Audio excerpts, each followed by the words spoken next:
Welcome to another episode of BBG Paranormal, where we delve into auto-related paranormal activity. While traveling on the road or crossing it, anything can happen. This is a true story of a close family member, which his father passed away recently just months ago. He was unfortunately struck by an oncoming truck and was unresponsive when the ambulance arrived. This happened in the Bicol region of East Luzon, Philippines. Legend says in Bicolano culture, as well as in many other Filipino traditions, there is a brief related to the deceased returning home 3 days after passing away. This belief is rooted in folklore and religious practices that emphasize respect for the dead and the afterlife.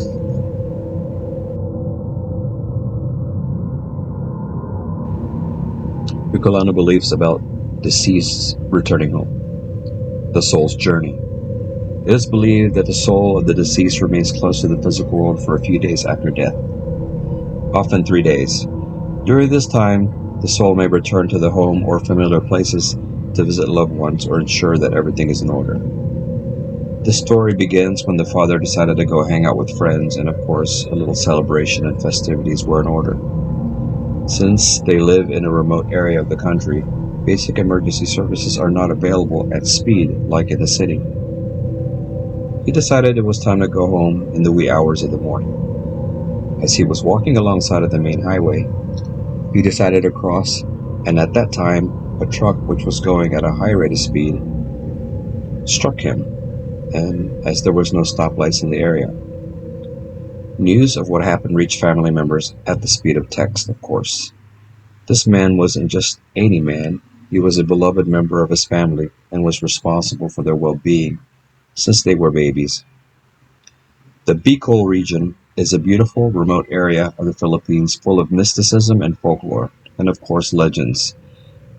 It spans Metro Manila to the west and Masbate to the south, and other regions, connected by long, winding, and beautiful roads. To get you there, you can take the interstate. It'll get you most of the way. The Bicol region is a beautiful place. It has winding roads, beautiful country roads, and deciduous forests everywhere. Greenery. It's like semi-forested and jungle at the same time. It's a beautiful place to be. It's also very remote, and a lot of the people know this, and they realize that it's so remote that a lot of them leave for big cities, and that's just a normal thing, a normal process that happens in this area. And there's a lot of places to go hiking. You can take your backpack, you can bring your family members with you, and you can enjoy the scenery and enjoy nature as it was meant to be enjoyed. Araw ng Pagdalaw, or Day of Visit. The third day after death is sometimes observed as the Day of Visit, when the spirit of the deceased is believed to visit their family and home. Family members may prepare the house, clean the surroundings, and offer food or prayers as a way to welcome and honor the spirit. Now, in this story, this is where it gets really strange.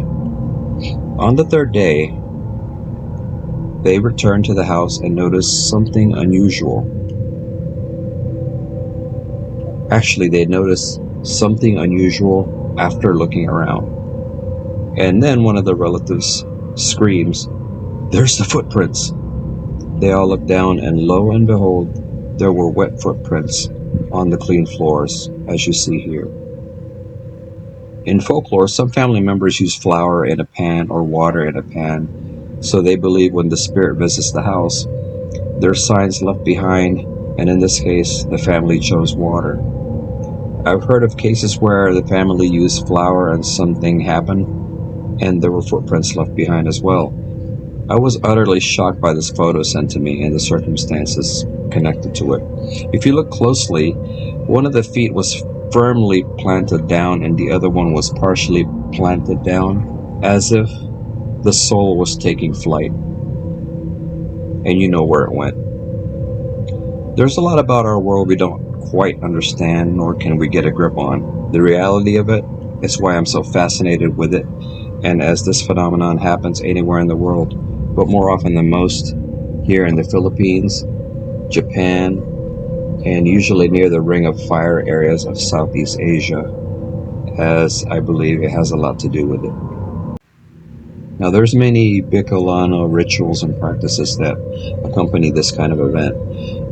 In Bicolano culture, families may perform specific rituals or prayers during this period. These practices vary widely, but often include lighting candles, offering food, such as the deceased's favorite dishes, and saying prayers for the soul's perfect and peaceful journey to the afterlife. Spiritual protection. It is also customary to take steps to protect the living from any negative influences during this time. This might include placing garlic or salt around the house or doorways, believed to ward off malevolent spirits or entities. Continued remembrance. Even after the third day, the deceased is remembered through ongoing prayers, novenas, and the observance of Babang Luksa, a period of mourning that concludes typically after a year with a special ceremony. These beliefs and practices reflect a deep respect for the deceased and the spirit world, emphasizing the importance of family, community, and spiritual connection in Bicolano culture. They serve as a way for living to express our love and honor for those who have passed away, as well as to seek comfort and protection during the time of loss. Now, at this time, I would like to thank everybody for joining me in this quest of understanding and also respect for the fallen. I'm sure many of us have relatives that are no longer with us, and we remember them in the most humble way. But I'm confident in knowing that this man and eventually his wife will be together in a better place. Thank you, and see you in the next video.